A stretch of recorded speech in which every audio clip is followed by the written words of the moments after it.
ভারতের দালালেরা হুঁশিয়ার সাবধান, পিঠের চামড়া থাকবে না, দালালি আর করিস না, পিঠের চামড়া থাকবে না। নারায়ে তাকবীর। আল্লাহ পাকের শুকর যে মাওলাই করিম আপনাকে আমাকে এখন পর্যন্ত হায়াতে রেখে সুস্থ শরীরে জুমার নামাজ আদায়ের উদ্দেশ্যে চরমনাই এই ময়দানে বসার বলার শোনার তৌফিক আল্লাহ পাক দান করছেন, নামাজ পড়ার তৌফিক আল্লাহ পাক দান আসার তৌফিক দান করছেন, এর জন্য শুকরিয়া তান সবাই বলে আলহামদুলিল্লাহ। আলহামদুলিল্লাহ। বয়ান চলতেছে, আগামীকাল আখির মোনাজাত দেওয়ার আগ পর্যন্ত নসিহাত চলতে থাকবে। বুখারী শরীফের রওয়ায়াত আছে দ্বীন ওয়ান নসিহা, নসিহাতের নামই দিন। যতদিন নসিহাত চলতে থাকবে ততদিন দিন জারি থাকবে। নসিহাত বন্ধ, দিনও বন্ধ। তার মানে এখানে যারা আসছি হয়তোবা কেউ কারোর নসিহাতের মাধ্যমে আল্লাহ পাক রব্বুল আলামিন দিনদার বানাইছেন। চাই সে যেই নসিহাত করুক না কেন, বাবা হোক, মা হোক, ভাই হোক, বন্ধু হোক, আলেম হোক, ওলামা হোক, যে কোনো একজন মানুষ আপনাকে বলছে তুমি এই কাজটা করো, তুমি নামাজ পড়ো, নাকি ভাই? তুমি রোজা রাখো, এই ফায়দা। তুমি সুন্নাত অনুযায়ী চলো, এই লাভ হবে। যে কোনো একজন মানুষ আমাকে নসিহাত করছে, উপদেশ দিয়েছে, এই সৎ উপদেশ দেওয়ার কারণে আল্লাহ পাক রব্বুল আলামিন আপনাকে আমাকে দ্বীনের উপর উঠাইছেন। যদি ধরে নেন এই নসিহাত না থাকতো, কেউ কাউকে দাওয়াত না দিতাম, কেউ কাউকে আহ্বান না করতাম, তা আপনি নামাজ শিখতেন কিভাবে? আপনি কলেমা পড়তেন কিভাবে? তাহলে কি বুঝলাম? নসিহাতের নাম দিন। যতদিন নসিহাত চলবে, উপদেশ চলবে, আলোচনা চলতে থাকবে, ততদিন দিনের বাতিও জ্বলতে থাকবে। কি কথা ঠিক না? আল্লাহ পাক কি বলেন? ওয়াযাক্কির ফাইন্না যিকরা তানফাউল মুমিনিন। ওয়াযাক্কির, নসিহাত করো, আলোচনা করো, বয়ান করতে থাকো, ওয়াজ করতে থাকো। ওয়াযাক্কির, এটা আমর। নসিহাত করতে হবে, বয়ান করতে হবে, আলোচনা চালাতে হবে। ফাইন্না যিকরা, নিশ্চয়ই নসিহাত, নিশ্চয়ই আলোচনা, নিশ্চয়ই বয়ান মুমিনদেরকে উপকার করবে, ফায়দা দিবে। দেখেন, মুমিনদেরকে ফায়দা দিবে, নসিহাত কিন্তু সবাইকে ফায়দা দিবে না। 20টি মরা জমিন যাতা করে, সেখান থেকে ফসল ফলায়, জমিন ফেটে যায়, শক্ত হয়ে যায়, পাথর মাক্কা হয়ে যায়, কিন্তু বৃষ্টি পড়ার পরে সেই শক্ত জমিন কি হয়? নরম হয়ে যায়। ঘাসগুলি মরে গিয়েছিল, বৃষ্টি পড়ার পরে দেখে যায় আবার সবুজ, আবার জাতা হয়ে গেছে। কিন্তু হ্যাঁ, বৃষ্টি তো মরা জমিনকে জাতা করে, কিন্তু সব জমিনের ফায়দা হয় না। মাটি মার্কা জমিন ফায়দা হয়, কিন্তু পাথর মার্কা জমিনের মধ্যে 1000 বছর বৃষ্টি পড়লেও সেখানে একটা ফসলও ফলবে না। কি কথা ঠিক না? জমিনটা হতে হবে মাটি মার্কা, যতই শক্ত হোক, কিন্তু যদি মাটি মার্কা হয় সেখানে পানি পড়ার সাথে সাথে নরম হবে। কিন্তু যদি পাথর মার্কা হয় সেখানে 1000 বছর বৃষ্টি পড়লেও সেই জমিন কিন্তু নরম হবে না। ঠিক যেই কলবটা মাটি মার্কা, এই কলবটা যতই শক্ত হোক না কেন, তার মধ্যে কোরআন ও হাদিসের নসিহাত, জিকির, আজকার পড়ার সাথে সাথে সেই কলবটা আবার জাতা হয়ে যায়। কিন্তু সুম্মা কাসাত কুলুবুকুম মিন বাদি যালিকা ফাহিয়া কাল হিজারাতি আশাদ্দু কাসওয়া, কিন্তু যেই কলবটা পাথরের চেয়ে শক্ত হয়ে গেছে, সেই কলবের মধ্যে 1000 বছর বয়ান শুনলেও সেই কলব কিন্তু নরম হবে না। কথাটা বুঝাতে পারছি? আমরা অনেকেই মনে করি সবাই তো বয়ান শুনি, এখানে আমার আওয়াজ সবাই শুনতেছেন, কিন্তু সবার কলব কিন্তু এক না। সবই মাটি, সব মাটির মান কিন্তু এক না। সবই পাথর, সমস্ত পাথরের দাম এক না। সবই পানি, কিন্তু সব পানি কিন্তু ঝমঝম পানি না। সবই গাছ, সব গাছ কিন্তু ঔদ এবং চন্দন গাছ না। সবই মানুষ, সমস্ত মানুষ কিন্তু আবু বকর, ওমর এবং ওসমান না, আলী না। কি কথা ঠিক না? সবই মানুষ, কিন্তু সবার মান কিন্তু এক না।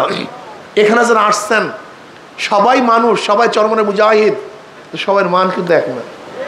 বুঝতে হবে। লক্ষ সাহাবীদের মধ্য থেকে সবাই কিন্তু জান্নাতের সুসংবাদ পান নাই। লক্ষ সাহাবীদের মধ্য থেকে সবাই কিন্তু খোলাফায়ে রাশিদিন হন নাই। লক্ষ সাহাবীদের মধ্য থেকে সবার পার আওয়াজ কিন্তু আরশে পৌঁছে নাই। কি কথা ঠিক না? সবাই কিন্তু সাহাবী, কিন্তু মানের মধ্যে কি আছে? হ্যাঁ, পার্থক্য আছে। কি কথা ঠিক না? এটা থাকবে। সবাই নবী, কিন্তু সমস্ত নবীর মর্যাদা কিন্তু আমার নবীর মতো নয়। সবাই নবীর মর্যাদা ঠিক আছে, নবী হিসাবে সবাই মর্যাদাশীল, সবচেয়ে দামি, কিন্তু সমস্ত নবী আমার নবীর মতো না। পার্থক্য আছে কি নাই? সবই পাহাড়, সব পাহাড় গাড়ে হেরা না। সবই ভূমি, কিন্তু সব জমিন কিন্তু মক্কা মদিনা না। এর মধ্যে পার্থক্য আছে কি নাই? সবাই মানুষ, কিন্তু সমস্ত মানুষের মান কিন্তু এক না। পার্থক্য আছে। এর জন্য আমি মুজাহিদদেরকে বলবো যে অন্য কেউ কি করুক না না করুক সেটা আপনার দেখার বিষয় না। আপনি কি করবেন আপনাকে সিদ্ধান্ত নিতে হবে। আমি কি করব? কেউ হালকায় যায় নাই, মাসিক ইজতেমায় যায় না, ব্যাস আমি ছেড়ে দিলাম, না, এটা হবে না। আপনি অবশ্যই মনে রাখবেন সবার মান এক না। সবার থেকে আল্লাহ পাক এক ধরনের কাজ নেয় না। আল্লাহু আকবার। অনেক জায়গায় দেখছি চরমনা সাধারণ মুজাহিদ, কিন্তু তাদের দাওয়াতের কারণে দাওয়াতের তাসির এত মারাত্মক। যেখানে দাওয়াত দেয় আল্লাহ পাক সেখানেই দেখা যায় ফুল ফলাতে থাকে, ফসল ফলাতে থাকে। সেখানে সুন্দর সুন্দর সুন্দর সুন্দর মানুষ তৈয়ার হয়ে যায়, যা চিন্তাও করা যায় না। এর জন্য মনে রাখতে হবে সমস্ত মানুষের চেহারা এক, বাহ্যিক চেহারা এক, চক্ষু কান নাক সবই দেখতে এক, কিন্তু একের চোখের সাথে আর এক চোখের কোনো মিল নেই। একের দাঁতের শেপের সাথে, এই যে দাঁত দেখেন না, যত মানুষের দাঁতের শেপ, এই গোটা দুনিয়ার মানুষ মধ্যে যত মানুষ চলে গেছে, যত মানুষ আছে, যত মানুষ আসবে, এই দাঁতের পাটি কিন্তু সবাই এক না, সব ভিন্ন। এই যত দুনিয়ায় মানুষ দেখেন না, সবাই দাঁতের শেপ কি সব ভিন্ন। আশ্চর্য হয়ে যাবেন। আল্লাহ পাক কি বলেন, অফি আনফুসিকুম আফালা তুবসিরুন, আমি তো তোর মধ্যেই আছি, তুই কেন দেখো না? আপনি চিন্তা করতে পারছেন গোটা দুনিয়ার মধ্যে দাঁতের শেপের মধ্যে আল্লাহ পাক কত ডিজাইন করছেন? এই ডিজাইন করছেন কিভাবে আপনি চিন্তা করতে পারছেন? একদিনও চিন্তা করেননি। হ্যাঁ, এই গোটা দুনিয়ার যত মানুষের চক্ষু দেখেন, যারা চলে গেছে, যারা আছে, যারা আসবে, এরকম গোটা দুনিয়ার মানুষের চক্ষু তো ডাইরেক্ট দেখা যায় এক, কিন্তু কারোর চোখের সাথে কারোর চোখের কোনো মিল নেই। এই গোটা দুনিয়া যত মানুষ চলে গেছে, যত মানুষ আছে, যত মানুষ আসবে, হাতের ছাপের সাথে, এই আঙ্গুলের ছাপের সাথে আর একজনের আঙ্গুলের ছাপের মিল নাই, কণ্ঠের সাথে মিল নেই, চেহারার সাথে মিল নাই। কি ভাবছেন? কি কোন ডিজাইনার এত ছোট্ট জায়গার মতো এত ডিজাইন কিভাবে করছে? 5 টাকার সাজের থেকে 5 টাকার নোট বের হয়, 10 টাকার সাজের থেকে 10 টাকার নোট বের হয়, 100 টাকার সাজের থেকে 100 টাকার নোট বের হয়। আর আমার মার সাজ একটাই, মেটালও এক, সেখান থেকে আমরা হাজার হাজার হাজার হাজার সন্তান বের হইতেছি। একই মায়ের সাজের থেকে 7 ভাই, 10 ভাই, 11 ভাই, 15 ভাই বের হলাম, অনেক বোন বের হলাম। একজনের চেহারার সাথে আরেকজনের চেহারার পূর্ণ মিল নেই, গলার সাথে মিল নেই, তবিয়াতের সাথে মিল নেই। ভাবছেন কি? সব মাওলার কুদরত, সব মাওলার খেলা। আসলে মাওলাকে তো চিনি না, মাওলা নিয়ে তো গবেষণা করি না, শুধু দুনিয়া নিয়ে গবেষণা করি। তুমি একদিন চিন্তা করে দেখো তো, এ কোন কারিগর এত সুন্দর সাজাইছেন? কোন কারিগর চেহারা কিরকম বানাইছেন? কোন কারিগর চোখের মধ্যে এত ডিজাইন করছেন? কোন কারিগর দাঁতের শেপের মধ্যে এত ডিজাইন করছেন? আমি কথা বলি, এই যে রড ফুইলা যায়, দুইটা তার, ঠিক না ভাই? সবারই দুই তারের মধ্যে থেকে কথা বের হয়, নাকি ভুল বললাম? কিন্তু তারের মধ্যে এরকম কি ডিজাইন করছে? এত ডিজাইনার কে? একজনের কণ্ঠের সাথে আরেকজনের কণ্ঠের পূর্ণ মিল নেই এই তারের মধ্যে, অথচ রক্ত সবই দেখতে দেখা যায় সমান। বাহ্যিক দৃশ্যের রগগুলি সবই এক, কিন্তু এক রগের সাথে আর এক রগের পূর্ণ মিল নেই। কি আজীব! যেহেতু চোখের সাথে মিল নেই, চেহারার সাথে মিল নেই, ভাববেন যত মানুষগুলি আছে সবার অন্তরের সাথেও কিন্তু মিল নেই। কলব আলাদা, চরিত্র আলাদা, তবিয়াত আলাদা, মেজাজ আলাদা। এর জন্য সবসময় খেয়াল রাখবেন, যেহেতু কলব আলাদা, আমাদের মধ্যে কিছু মতনৈক্য হতেই পারে, নাকি ভাই? মতনৈক্য হতেই পারে। এখন আপনার যদি মানামানি না থাকে, তাহলে এটা সংশোধন করবেন কিভাবে? সম্ভব কিভাবে? কেউ কার কথা মানলেন না, হ্যাঁ আমি ঠিক, মানি না। আপনি কে? কিসের থানা, কিসের জেলা, কিসের বিভাগ? মানি না। কি করবেন? এর কোনো রোগের ঔষধ নেই, আপনাকে মানতে হবে। কি করতে হবে? যে কোনো এক জায়গায় মানতে হবে। তাল গাছ মানেন, কলা গাছ মানেন, অলাউকান আব্দুল হাফসিয়া মানেন, মানার যোগ্যতা অর্জন করেন। যদি মানতে পারেন তাহলে আপনি দামি হবেন। মানতে পারেন এই সংগঠন থাকবে, মানতে পারেন আপনি কামিয়াব হবেন। আতিউল্লাহ ওয়া আতিউর রাসূল ওয়া উলিল আমরি মিনকুম। মানামানি সবচেয়ে দামি। সবচেয়ে দামি কি ভাই? ঠকেন, অসুবিধা কি? আমি যেন আল্লাহর কাছে জিতি। আপনি মনে মনে ভাববেন, যদি আমাকে এখানে ঠকানো হয় আমি আল্লাহর কাছে জিতবো, যদি এখানে অপমান করা হয় আমি আল্লাহর কাছে সম্মানিত হব।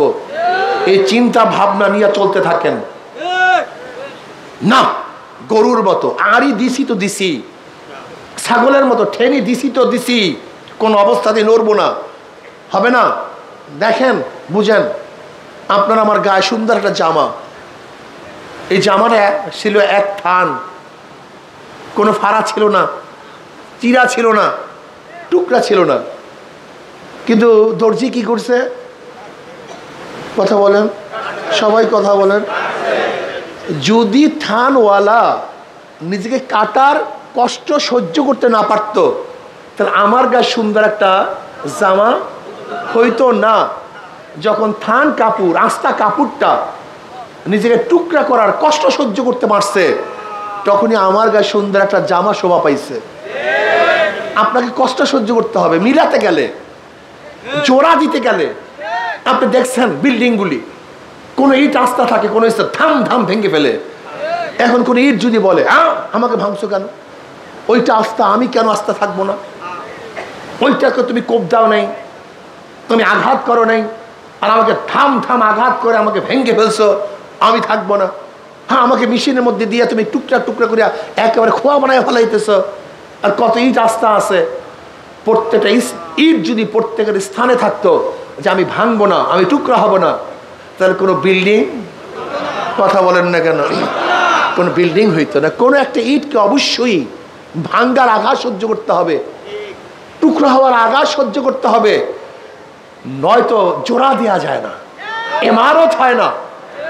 দেখেন, আজকে আমরা বিল্ডিং দেখে খুবই আকৃষ্ট হই, কত সুন্দর বিল্ডিং, লেকিন আমরা কি দেখি? উপরের কিছু ইট দেখতেছি। এরকম ইট কিন্তু মাটির নিচেও কিছু আছে, যে ইটকে কোনোদিন কেউ দেখবে না। যদি মাটির নিচের ইটগুলিকে নিজেকে লুকাবার, নিজেকে ধ্বংস করার, চিরতরে মাটির নিচে যাওয়ার কষ্ট সহ্য করতে না পারত, তাহলে তার উপর এত সুন্দর ইমারত হইতো না। কিছু ইট নিজেকে বিলীন করে দিয়েছে, এই নিজেকে বিলীন করার কারণে তার উপরে সুন্দর ইমারত হয়েছে। ঠিক আমাদের মধ্যে কিছু লোক এরকম বিলীন করতে হবে। কিছু লোক মাটির নিচে চলে যাবে, তাদেরকে কেউ দেখবে না, কেউ প্রশংসা করবে না, তাদেরকে কেউ চিনবে না, জানবে না, তাদের আলোচনা হবে না, তারা মাটির মধ্যে চলে গেছে, লেকিন তাদের উপরই বিশাল ইমারত হবে। ঠিক আমাদের মুজাহিদদের মধ্যে একদল মুজাহিদকে এইভাবে ত্যাগ স্বীকার করতে হবে। আমি কিচ্ছু না, যাক নষ্ট আমি হয়ে যাই, কিন্তু আমার সংগঠন ঠিক থাকবে, আমার তরিকা ঠিক থাকবে, আমার ভাইয়ের উপর আঘাত না আসে, সে ব্যবস্থা করতে হবে। বাবুর্চি খানা পাকাইছে, খানা হঠাৎ করে গোশের মধ্যে একটা ব্যাঙ পড়ে গেছে, ছোট্ট একটা ব্যাঙ, এরকম পড়ে না অনেক সময়? বলেন তো, যদি কেউ ব্যাঙ দেখতো খানার মধ্যে, পুরো সমাজ কি হয়ে যেত? বাবুর্চি কি করছে, সাথে সাথে গোষ্ঠের মধ্যে ব্যাঙটা খেয়ে ফেলেছে। সে কষ্ট স্বীকার করছে, লেকিন সমাজ নষ্ট হইতে দেয়নি। সে ধ্বংস হয়ে গেছে, কিন্তু সমাজ ধ্বংস হইতে দেয়নি। এরকম তোমাকে আমাকে যে কোনো এক জায়গাতে এই কষ্ট স্বীকার করতে হবে। আমি একটা জিনিস দেখছি, যদি বলি সব ধ্বংস হয়ে যাবে, জ্ঞানজাম লাগবে, চুপ থাকো, বলো না। কিন্তু তোমার আমার অবস্থাটা কি? তোমার আমার অবস্থা হলে এই, নিজেরা মারামারি করতে করতে সব ধ্বংস হয়ে যাইতেছে। এরকম তাঁতারিরা ইরাককে ধ্বংস করে ফেলছে। ওই সময় মুসলমানদের মধ্যে ইখতিলাফ চলতেছিল, মতনৈক্য চলতেছিল, কথিত আছে ওই সময় মাসালা চলতেছিল, গরুর প্রসাব পাক না না পাক, বাস এই মাসালার উপরে বিশাল বিশাল সেমিনার সিম্পোজিয়াম চলতেছে। অথচ তাঁতারির আইসা একেবারে 10 লক্ষ মানুষের মাথা দিয়া মিনার করছে, সব ধ্বংস করে ফেলছে। ইউফ্রেটিস নদী, টাইগ্রিস নদী, মুসলমানদের রক্ত লাল হয়ে গেছে, সমস্ত মুসলমানদের কুতুবখানা জ্বালিয়ে দেওয়া হয়েছে। যেই মুসলমানরা সামান্য কিছু মুসলমান ইরাক দখল করেছিল, অথচ হালাকুকা চেঙ্গিস খা সেই মুসলমানদের ইতিহাসকে মাটির সাথে মিলিন করে দিয়েছে। কিসের জন্য? মুসলমানের সংখ্যা তো অনেক ছিল, কিন্তু পারে নাই কেন? আপুসের মধ্যে বিভেদ, জ্ঞানজাম, মতনৈক্য। আজকেও যদি তোমার আমার মধ্যে মতনৈক্য সৃষ্টি হয়, এই কাফেলা থাকবে না, এটা ধ্বংস হয়ে যাবে। বিভিন্ন ধরনের শত্রু তোমাকে আমাকে ধ্বংস করার চক্রান্ত করতেছে। আপনি ভেবেছেন কি চরমুনাই মুজাহিদদের মধ্যে, চরমুনাইয়ের প্রতি কোন ইসলামের দুশ্মনদের কোনো চক্ষু নাই, কোনো ষড়যন্ত্র নাই? এটা ভেবেছেন? ব্যাকু, এইটা তুমি ভাবছো? তুমি কি ভেবেছো? মনে করবা বিভিন্ন জায়গাতে হয়তোবা আমাদের দুশ্মনেরা, এই তরিকার দুশ্মনেরা, এই সংগঠনের দুশ্মনেরা বিভিন্ন কৌশলে লোক সেটিং করছে, ফিটিং করছে, আস্তে আস্তে তোমার এবং আমার মেজাজ মন খারাপ করে ফেলবে। এমন দুই একটা কথা বলবে, দেখবা মনটা খারাপ হয়ে যায়, বাস শেষ, সব শেষ। মানুষের মন নষ্ট হওয়ার জন্য একটা কথাই যথেষ্ট, হাজার কথার কোনো প্রয়োজন নেই। তুমি আমি ইখতিলাফ করি, অথচ তাতারিদের মতো গজব ইসকন আজকে আসতেছে। আজকে ভারতের অবস্থা দেখছেন, ভারতের মিডিয়ার অবস্থাটা কি মিথ্যা ছড়াইতেছে।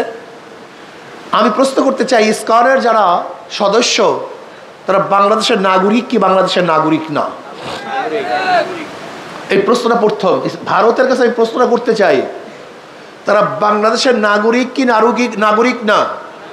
না তারা ভারতের নাগরিক, এদেশে অস্তিত্ব সৃষ্টি করার জন্য ভারত পাঠিয়েছে? এটা আমাদেরকে দেখার বিষয় আছে, কি কথা ঠিক না?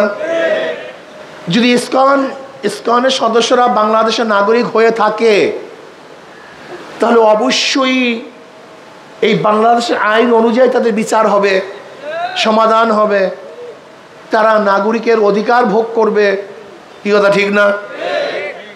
যেখানে ভারতের কিছু করার নেই, ভারতের কিছু দেখার নেই, কিন্তু ভারত এত উৎসাহিত কেন? ভারতের মিডিয়া এত গরম কেন? এত মিথ্যা প্রোপাগান্ডা ছড়াচ্ছে কেন? তার মানই হলো সিকিমের মতো এই ভারত এই দেশটাকে গ্রাস করার চক্রান্ত করতেছে। ভারত তো দেশটাকে গিলে ফেলছিল, হঠাৎ করে বাংলাদেশের জনগণ সচেতন হওয়ার কারণে, সাপের মুখের থেকে খাদ্যকে টেনে বের করার কারণে, সিংহের মুখের থেকে খাদ্য ছিনিয়ে আনার কারণে এখন সিংহের মাথা খারাপ হয়ে গেছে, বাঘের মাথা কি হয়ে গেছে? তুমি ভেবেছো তুমি সিংহ, তুমি ভেবেছো তুমি সিংহাবাসন, তুমি ভেবেছো তুমি সিংহ, তুমি বাঘ। কিন্তু বনের জঙ্গলের ছোট প্রাণীগুলো যখন একসাথ হয় তখন বড় বড় বাঘও ভাগতে বাধ্য হয়, পরাজিত হতে বাধ্য হয়। ভারত নিজেকে বাঘ ভাবে, অথচ আমি জীবনেও ভারতকে কোনোদিনই বাঘ ভাবিনি নাই। ভারতকে আমি কোনো শক্তিশালী দেশই মনে করি না। ইতিহাস আছে এদের, এদের ইতিহাস আছে। মোহাম্মদ বিন কাসিম রহমতুল্লাহ আলাইহি মাত্র 5000 সৈন্য নিয়ে রাজা দাহিরের 1 লক্ষ সৈন্যকে পরাজিত করেছিল, রাজা দাহিরকে হত্যা করেছিল।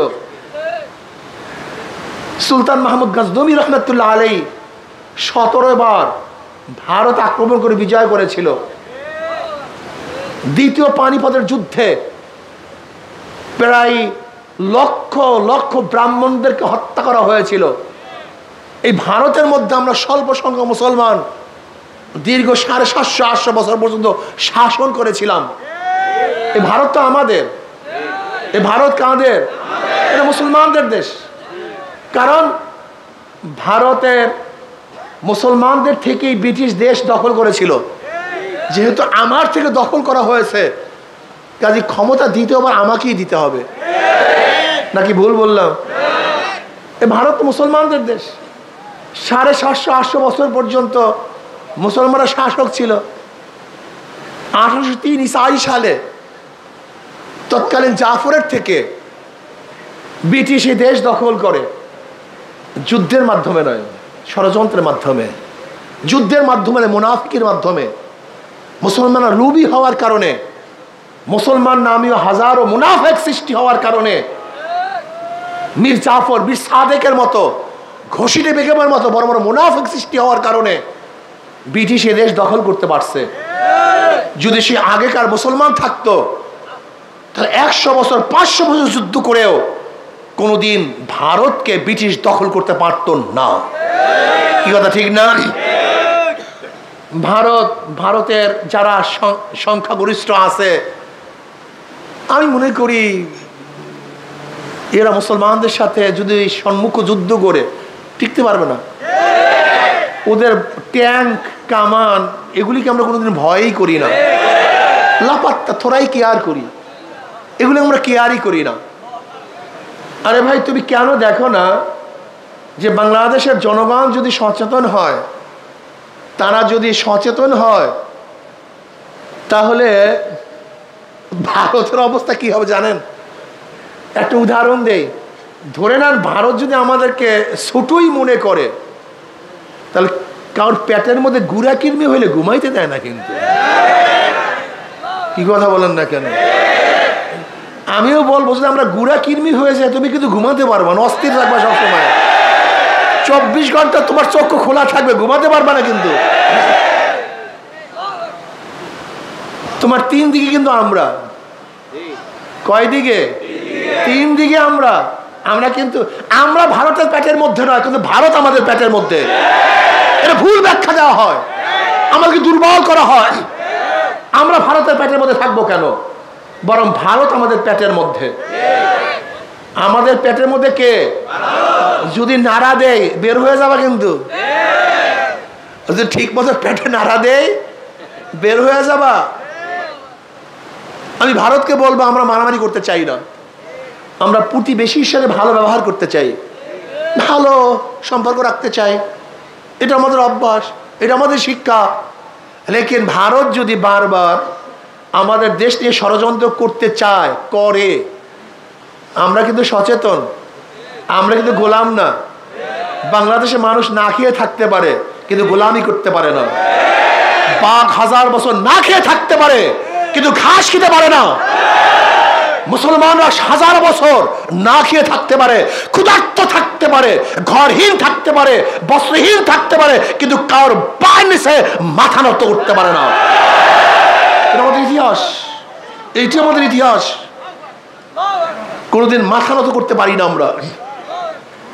तू शाहीन है परवाज है काम तेरा, तू शाहीन है परवाज है काम तेरा, तेरे सामने आसमां और भी है।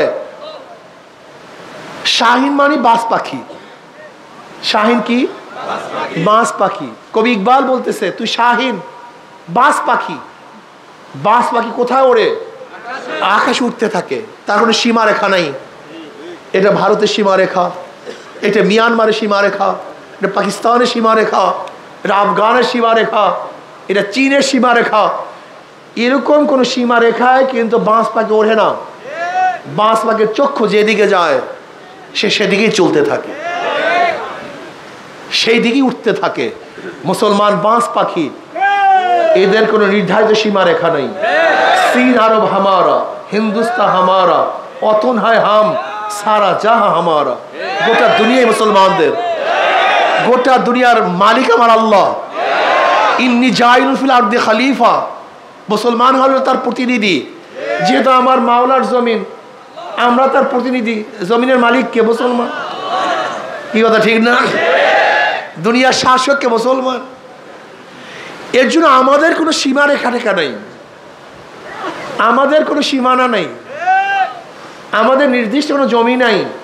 যেহেতু গোটা জমির মালিক আল্লাহ, গোটা জমির মালিকের নেতৃত্ব প্রদান করবে আল্লাহর খলিফারা। ঠিক না? আমরা এখন দুর্বল হয়ে গেছি, আমরা ইনশাল্লাহ আবার শক্তিশালী হব। যদি ভারত বেশি বেতাল করে, একটু আমাদের অস্থিতিশীল সৃষ্টি করার চেষ্টা করে, তাহলে আমরা ভারতকে অনুরোধ করব আপনি সঠিক জিনিস বোঝার চেষ্টা করুন, আপনি সোজা হয়ে যান, প্রতিবেশীর সাথে ভালো ব্যবহার করার চেষ্টা করুন।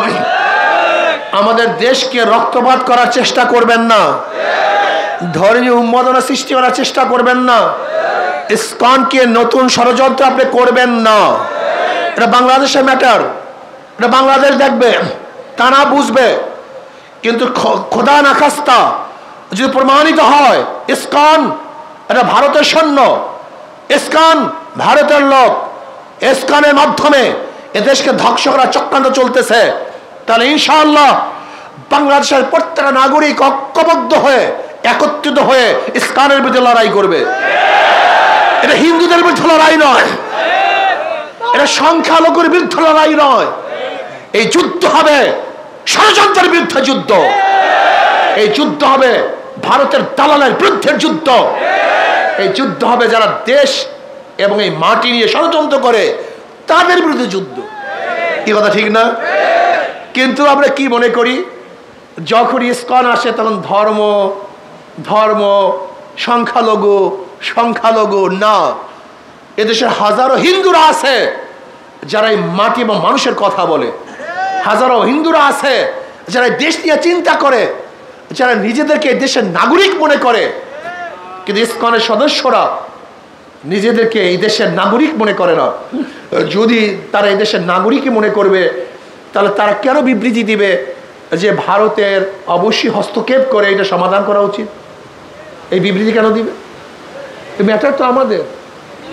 হ্যাঁ, ভারতকে, ভারত ভিন্ন একটা দেশ, ভিন্ন রাষ্ট্র, সে আমাদের ষড়যন্ত্র করবে কেন, হস্তক্ষেপ করবে কেন, এই দাবি কেন করব? তার মানে তুমি কি এদেশের নাগরিক না? এদেশকে স্বীকার করো না? হ্যাঁ, আমি বলবো এদেশের মধ্যে যারা বিদেশপন্থী আছেন, ভারতের দালাল আছেন, সতর্ক হয়ে যান। দেশ নিয়ে যারা ষড়যন্ত্র করতেছে সতর্ক হয়ে যান। এদেশের মানুষ কোনো ষড়যন্ত্র বরদাস্ত করবে না। আমরা ব্রিটিশদের বিরুদ্ধে আন্দোলন করেছিলাম, আমরা সেই জাতি। আমরা পশ্চিম পাকিস্তানের বিরুদ্ধে আন্দোলন করেছিলাম, আমরা সেই জাতি। আমরা সন্ত্রাসের বিরুদ্ধে আন্দোলন করেছি, আমরা ফ্যাসিস্টের বিরুদ্ধে আন্দোলন করেছি, মাথা নত করি নাই, আজও করব না। ইনশাল্লাহ ডাক আসলে, যখনই ডাক দেওয়া হবে আমরা ঝাঁপিয়ে পড়তে রাজি আছেন ইনশাআল্লাহ? দেরি করবো না, সবাই ঝাঁপিয়ে পড়তে রাজি আছেন ইনশাআল্লাহ? নারায়ে তাকবীর, নারায়ে তাকবীর। আমরা সবাই নবীর সেনা, আমরা সবাই রসুল সেনা। কোরআন সুন্নাহর আলো ঘরে ঘরে চালো। রুশ ভারতের দালালেরা হুঁশিয়ার সাবধান। দালালি আর করবি না, পিঠের চামড়া থাকবে না। দালালি আর করবি না, পিঠের চামড়া থাকবে না। নারায়ে তাকবীর, নারায়ে তাকবীর। আমরা সবাই নবীর সেনা, ভয় করি না বুলেট বোমা।